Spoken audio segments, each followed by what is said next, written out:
Hungarian Folk Tales. Abeles, Kobeles. Once upon a time, in a faraway land, there lived a king. One day the king was out hunting in the forest and became so very lost that he could not find his way. I wish someone would lead me out of this frightening forest and I would give him a sack of gold for his troubles. Follow me and I will lead the way. And that's what he did. You should know, King, that I need neither money nor anything else, but give me that what you have now but did not have before you left your palace this morning. The king thought and thought that he must mean a cat or something simple like that. When the king arrived home, his servants ran out to meet him shouting, "Make haste, your majesty, because you have a beautiful baby daughter, more radiant than the sun itself." But to make a long story short, the little man had said that he would only come to fetch the girl on her 15th birthday. When the king saw how pretty the princess was, he knew not whether to weep with joy or with sorrow. The queen said to him, "Are you not happy?" "Oh yes, I'm happy, very happy," the king said, and he told her the story. Days became months and months became years, and the princess grew. On her 15th birthday, the devil appeared because the little man was really the devil. "Send your daughter out, king, for I have come to collect her at last." "Oh dear, oh dear." The king and the queen wept and wailed. "What can we possibly do?" The gooseherd's daughter was also there, so they quickly dressed her in golden robes studded with diamonds. Then they put a crown on her head, opened the door, and sent her out. The devil had a wheelbarrow that he made the girl sit in, and he pushed her away. He pushed her past water where geese were swimming. When the geese saw the girl, they began to gaggle. "Ga, ga, ga, where are you going, goose girl?" "I'm going to hell and the devil's taking me." "You're not the real princess?" the devil asked. "No, not at all. I'm the gooseherd's daughter." So the devil grew so angry that he tipped the girl from the barrow and left her there. The devil marched back to the royal palace. "Listen, king, if you won't give me your daughter, I'll smash your door in." "Oh dear," wailed the king and the queen. The swineherd's daughter was also there, so they quickly dressed her in golden robes studded with diamonds. Then they put a crown on her head, opened the door, and sent her out. The pigs soon began to grunt. "Where are you going, pig girl?" "I'm going to hell, and the devil's taking me." "You're not the real princess?" the devil asked. "No, not at all. I'm the swineherd's daughter." "Listen, king, open the door and give me the princess, or else I shall set your palace on fire." The king and the queen were both terrified, so they dressed their daughter while they wept, and they pushed her out of the door. The devil was delighted. He put the girl straight into his barrow and wheeled her to hell. Once there, she met a boy called John, who had also been stolen away from somewhere. They were both forced to work hard. John toiled all day in the stable, and the princess did the cooking, the baking, the cleaning, and she looked after the devil. Time passed, and John and the princess spent all their time together. One day John said, "Princess, we should both run away from the devil." "But how could we do that?"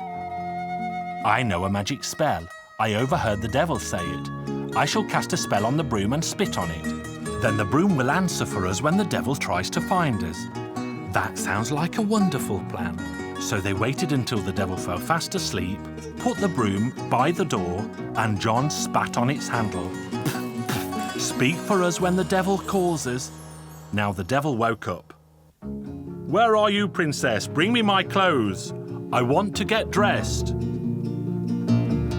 "Right away," the broom replied. The devil waited for a while and then called again. "Are you bringing my slippers? What takes you so long?" "I'm coming right away." "Wait until I catch you, you naughty child. Where are you, naughty girl?" "Here I am." "Where are you, manservant? Quickly sit on a shovel and ride off after them into the sky. Catch them and bring them back to me.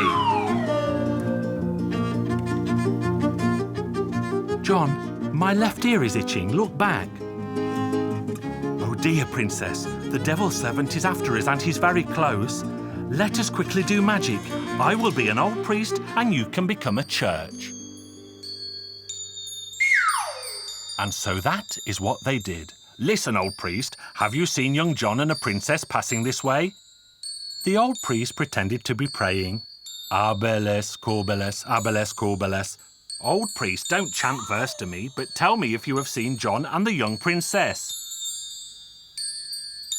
Abeles, corbeles, abeles, corbeles.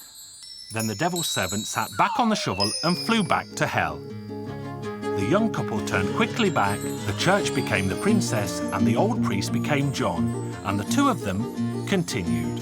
Have you seen them? Could you reach them? Did you bring them back? I saw no one except an old priest and a church. But the priest was a fool and simply said, Abeles, corbeles, to all of my questions. Oh, that was them. Where is my other servant? He should sit on a hot iron and fly away after them. John, my right ear is itching. Look back. So John looked back and saw the devil's servant flying after them on a red-hot iron. Let us quickly make magic. You will become a cornfield, and I shall become a farmer, watching his golden field of corn. Then the devil's servant flew down from the sky. Listen, old farmer, have you seen young John and a princess passing this way? Shoo, shoo, sparrow, shoo, shoo. Shoo, pigeons, shoo, shoo, shoo. Old farmer, don't say shoo to me, but tell me if you have seen John and the young princess. Shoo, sparrow, shoo, shoo, shoo. Shoo, pigeons, shoo, shoo, shoo.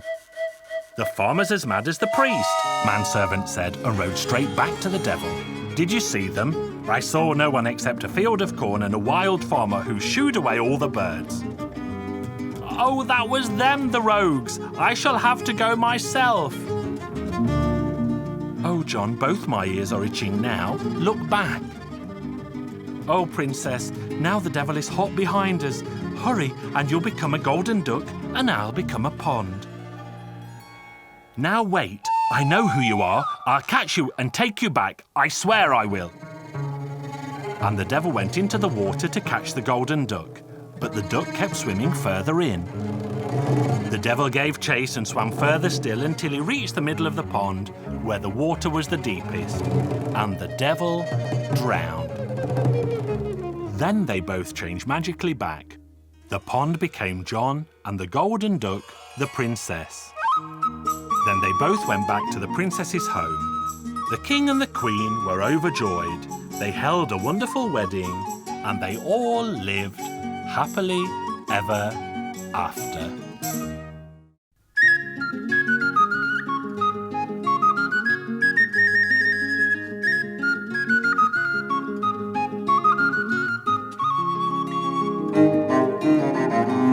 Hungarian Folk Tales. The Hedgehog.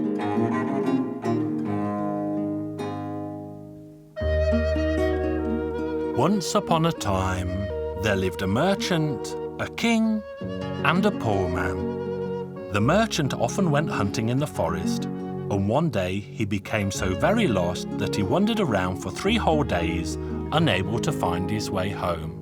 He said, "Oh, if only someone would show me the way out, I'd give him the hand of the most beautiful of my 3 daughters in marriage and 3 sacks of gold. I'll show you the way out if you follow me." The merchant looked down at his feet and saw a snuffling hedgehog. Then the merchant was forced to promise the hedgehog his most beautiful daughter's hand and 3 sacks of gold if he would lead him out of the forest. Then the hedgehog set out, followed by the merchant, and they reached the edge of the forest in no time. The following day, the king also went hunting in the forest, and he also got lost, much like the merchant the day before. The king said, "If only someone would show me the way out, I'd give him the hand of the most beautiful of my 3 daughters in marriage, along with 3 carts of gold."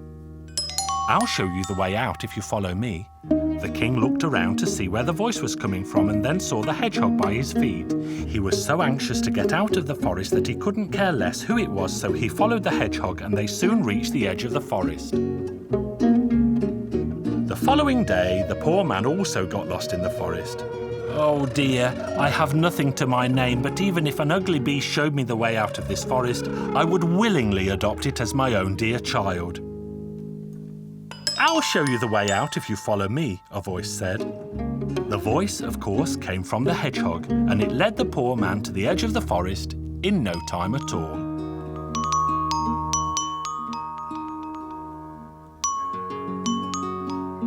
Time passed, and the merchant, the king, and the poor man had almost forgotten about the little hedgehog.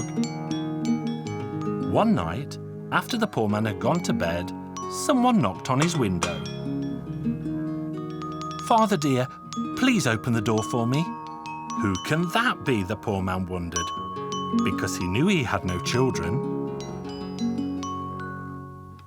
"Hello, Father. I finally come home," the hedgehog said. "Welcome, son. I'm happy you're here," said the poor man. "I am too. And would you please wake my dear mother to make my bed for me?"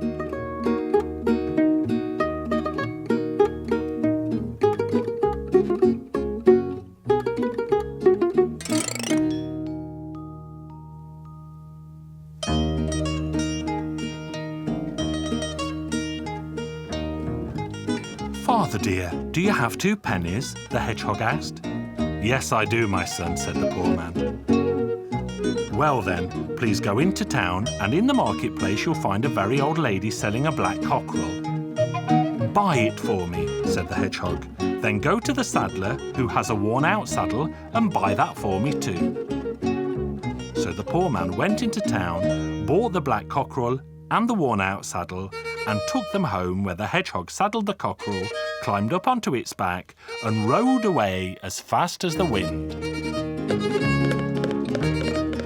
The hedgehog didn't stop until it reached the home of the merchant, where it said,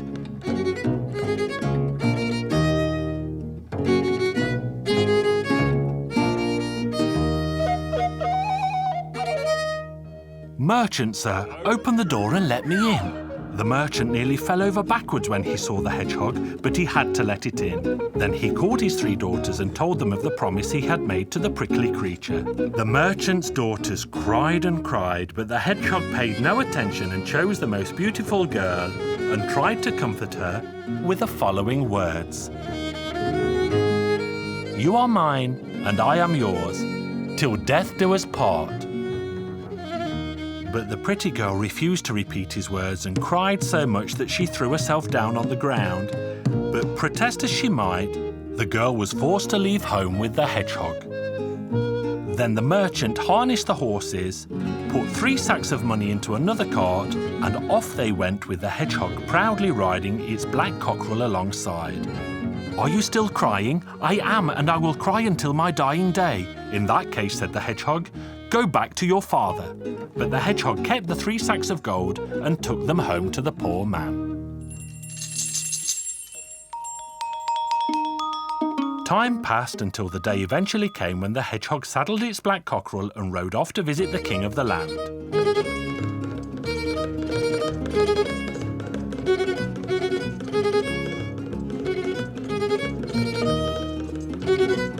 The hedgehog told the king why it had come, hoping the king remembered his promise. "I only wish I had forgotten, but I haven't, and I always keep my word," said the king. He called his 3 daughters and sadly told them what had happened to him in the forest, and now this prickly creature had come here to pick his most beautiful daughter for his wife. "It may think I'm the most beautiful, but I refuse to be a hedgehog's wife. I'd rather die than be a hedgehog's wife.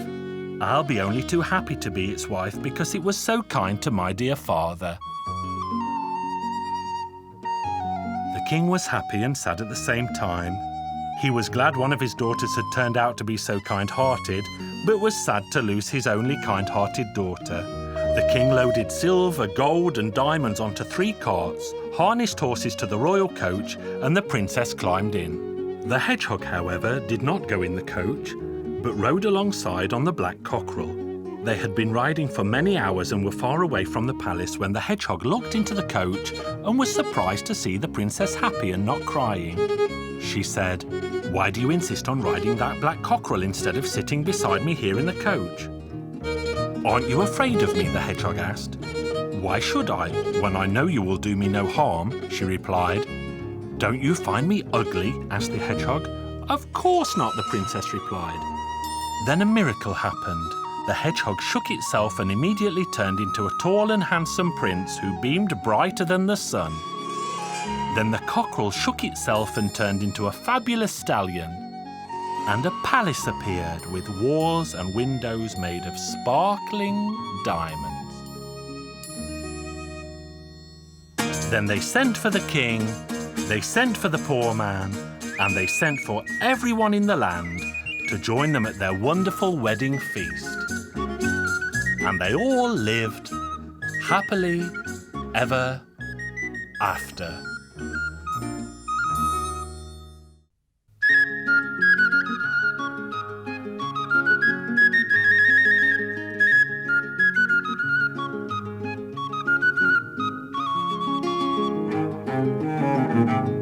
Hungarian Folk Tales. The Diligent Girl and the Lazy Girl. Once upon a time, there lived an old man and an old woman, and each had a daughter from their previous marriage. The old woman was always angry with her husband's daughter and did not like her the slightest bit. Things went from bad to worse until one day the old woman chased the girl away from home, saying that she should seek work with a rich family. The girl walked and was walking past a pear tree when the tree spoke to her. "Where are you going?" "I'm going to find a job as a servant with a rich family," the young girl replied. "Come here and rid me of my dry branches, and I will do you a good deed in return."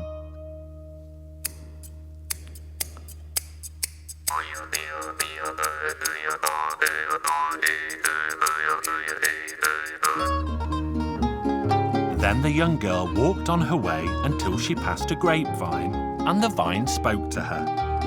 "Come here and hoe around my roots, and I will do you a good deal in return."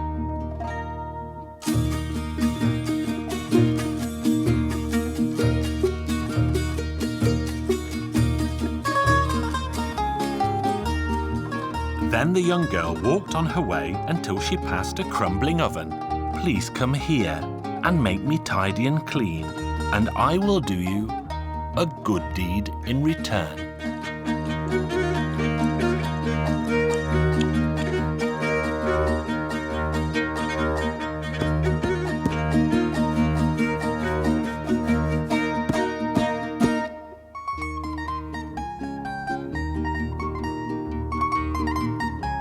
Then the young girl walked on her way until she came across a broken-down well. "Where are you going?"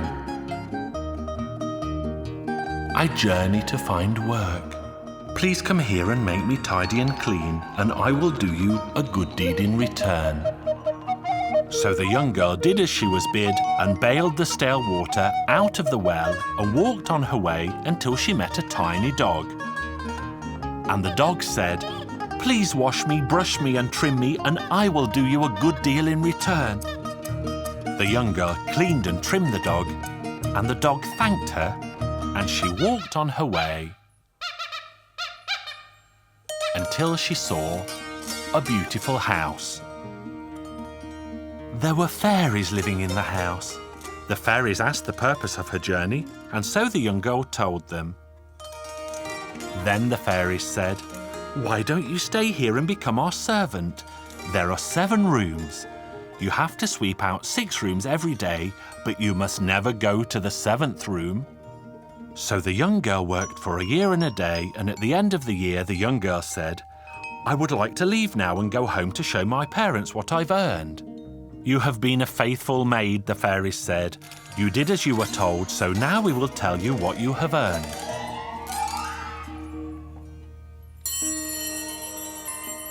Come here and lie down atop these gold coins, roll over, and whatever sticks to you is yours.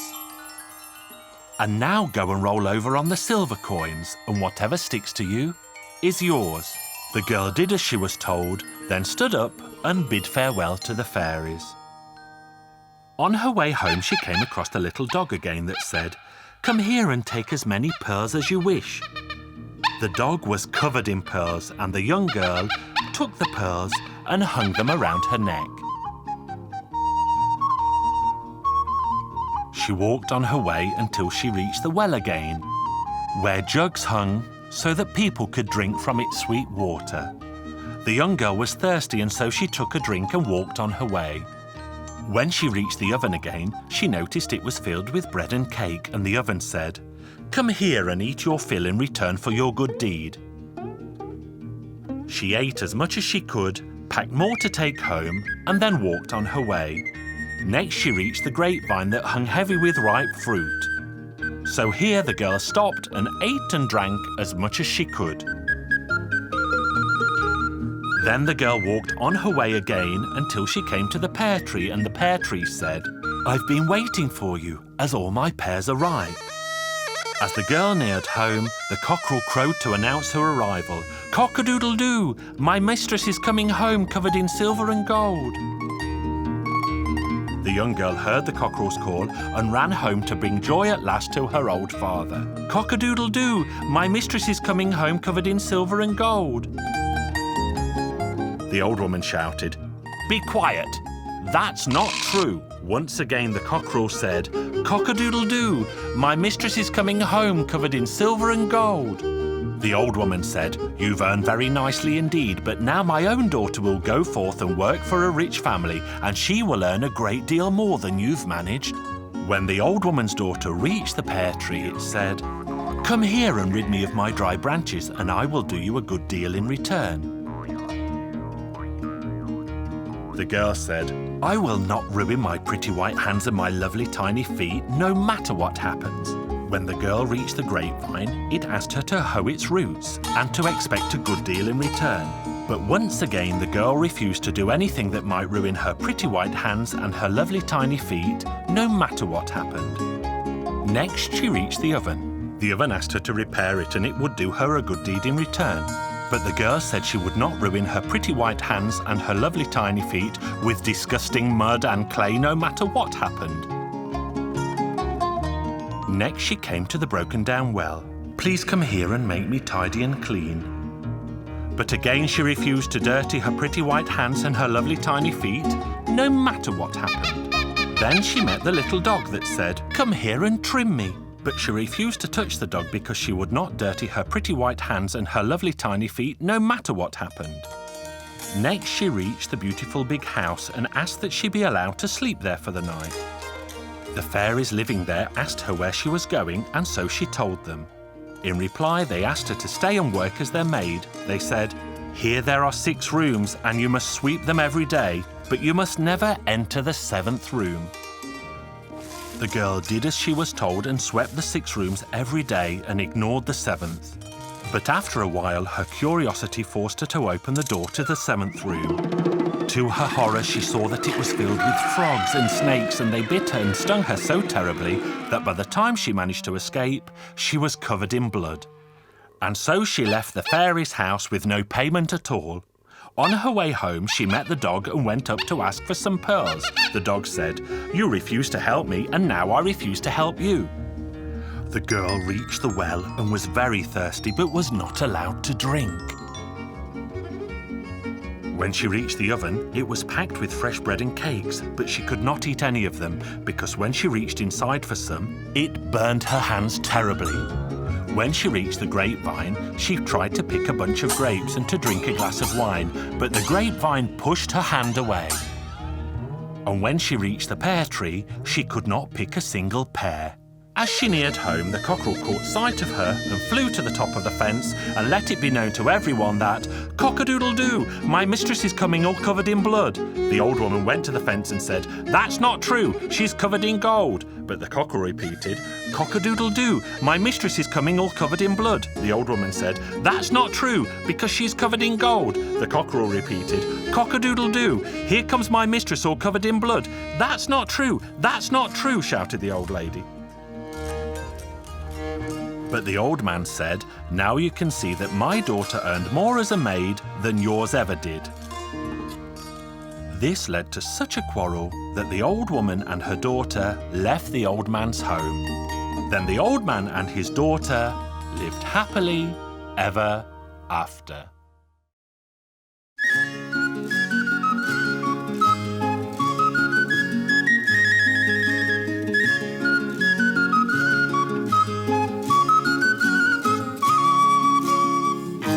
Hungarian Folk Tales. The 7 Kids.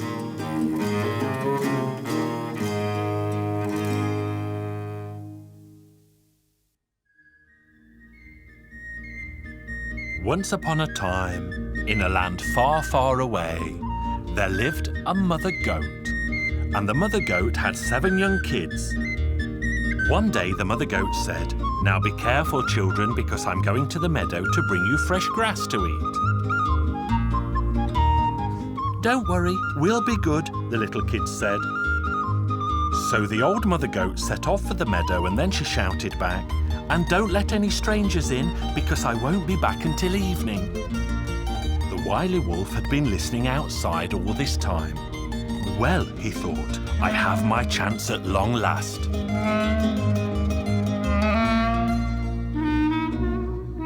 Hardly an hour had passed before the wily wolf went to the window and called into the kids.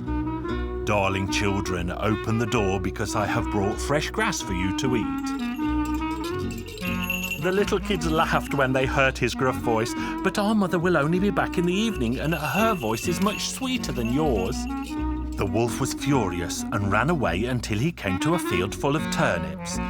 There he pulled up a turnip from the ground and ate it to make his mouth dry and his voice sweet. Then he hurried back to the house and called to the kids, "Darling children, open the door because I have brought you fresh grass to eat." And the little kids were about to open the door when the eldest looked out of the window and saw the wily wolf's bony black hand and shouted, "Don't open the door because our mother has white hands, not black."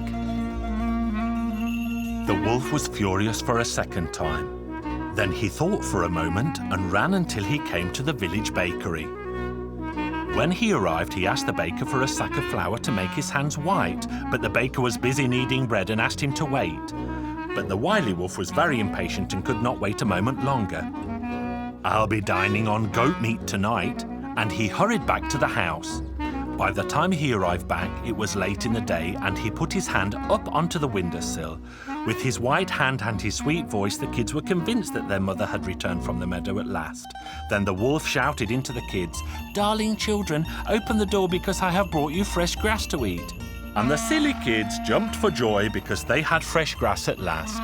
One kid hid under the bench, the second in the corn bin, the third in the ash bucket, the fourth in the wash basin. The 3 other kids stood petrified in the middle of the room. They were all so terrified that they would happily have hidden in a matchbox, but there was none in the house because their father did not smoke a pipe.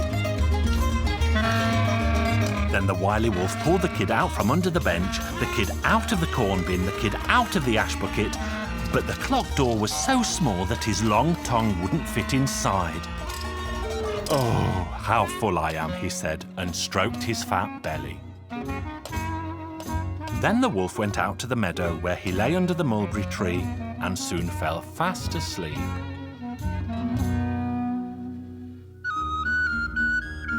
As evening fell, the mother goat returned home from the meadow and nearly died of shock when she saw the door wide open and her little house empty. She began to call, "Kiddie, kiddie, come here." She was sitting and crying when she suddenly heard a tiny voice speak, "Don't cry, mother dear, because I am here." Then the last of her kids appeared, who was delighted to see his mother, but even more delighted to see the fresh green grass. "And where are your brothers?" Then the little kid told his mother how the wily wolf had tricked them. "Oh," his mother said, "so that is who I saw resting in the meadow when I was walking home. Hurry, child, and fetch me a needle, thread, and a pair of sharp scissors." And while her son searched, the mother goat took a rest after a very tiring day indeed.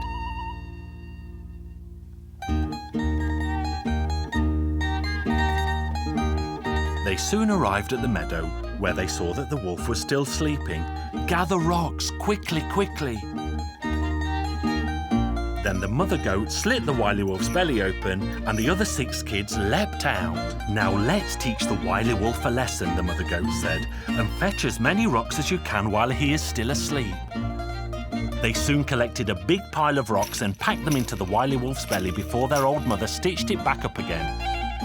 Then she told her kids to hurry back home because the wolf would surely be in a terrible mood when he awoke. So the 7 kids all ran back to the house and watched from the window to see the wolf awake. When the wily wolf awoke, he was very thirsty and he thought to himself, I shall go down to the stream and take a drink because the 6 kids in my belly must be really thirsty. The wily wolf struggled to his feet and he smiled to himself when he heard the rocks rumbling in his belly. When he got to the stream, he leant down to take a good drink, but the rocks in his belly were so heavy that he fell headfirst into the water and was washed clean away. The wolf floated on the water, and the stream passed right before the kids' house, and they laughed when they saw the wily wolf wash past. But the wolf could not swim and was drowned in the deep. And if that wily wolf had not drowned, my tale would have never ended.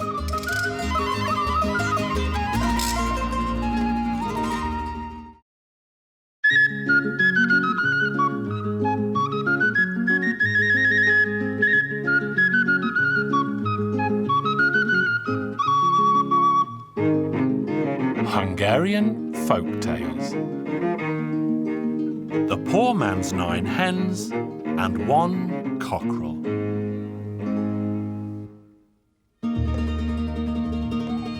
Once upon a time, there lived a poor man and his wife. And they had more children than there are holes in a sieve. The poor man only possessed 2 small oxen, and he went ploughing with them in the forest every day. He was ploughing there one day when he heard a kind of crying. A big brown bear was wrestling with a tiny rabbit. The poor man laughed heartily when he saw the peculiar sight, but this made the bear very angry indeed. You'll see, poor man, I shall eat you up, oxen, plough, and all. This frightened the poor man, who said, Oh, bear, please don't eat me up, for I have a great number of children, and if I don't plough this field, there won't be any wheat, and then what will the little children eat? Please wait until the end of the day, when my ploughing will be done, and you can come here and eat me up, oxen, plough, and all. Very well, the bear said, and it walked off into the forest. So the poor man went on ploughing, but he felt so sad that he did not know what to do with his sorrow. And as he stood feeling sad, a fox appeared. Hey, poor man, why are you so sad? How could I not be? And he told the fox about his promise to the bear. Oh, there's no need to be sad. What will you give me if I help you? Do you have chickens in your yard at home? As a matter of fact, we do. My wife keeps 9 hens and a cockerel. Well, if you give them all to me, I shall tell you what to do. I'll happily give them to you, and you can come and collect them later today. Poor man, I shall return this evening and hide behind a big bush. And then, when the big brown bear comes, I will... Do you think that will work? It will.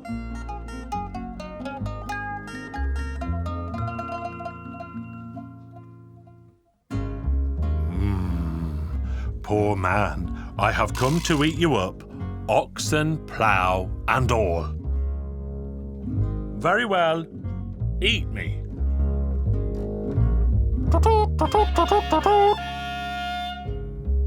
What's that noise, poor man? I don't know. Hunters might be coming with guns to shoot you. Oh, hide me somewhere. I'm so frightened.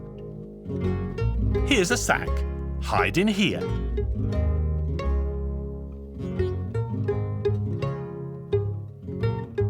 So the bear hopped into the sack without a second word, and the poor man tied the sack tight. Then the fox came out from behind the big bush.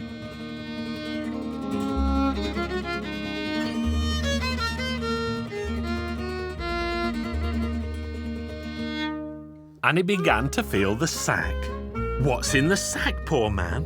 Nothing but a big noggin of firewood. I don't believe it. But that's what's inside. Well, if it is a noggin as you say, chop it with your axe. So then the poor man hit the sack hard with his axe and the big brown bear was killed in an instant. Well then, poor man, you promised to give me 9 hens and a cockerel, and I shall go to collect them later tonight. So the poor man went home, unharnessed his oxen, went into the house, ate his supper, and went to his bed for the night. All of a sudden, he heard a knocking on the door. Who's there? 'Tis I, the fox. I've come to collect my 9 hens and a cockerel. Very well. Wait until I get up and put my trousers on. But the poor man had no intention of dressing, and instead he said to his children, "Bark, children, bark." Woof, woof, woof, woof, woof, woof.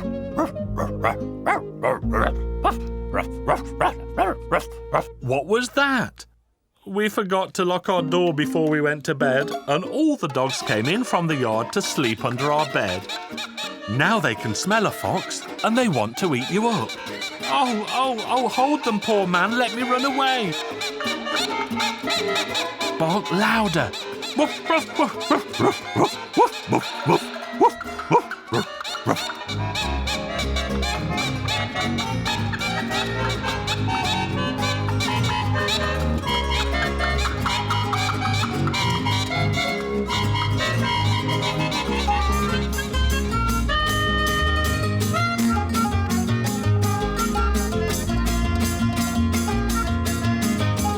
You see, Fox, I have learned something from you after all, said the poor man, and he turned to the wall and fell fast asleep. And he and his wife and all their children lived happily ever after.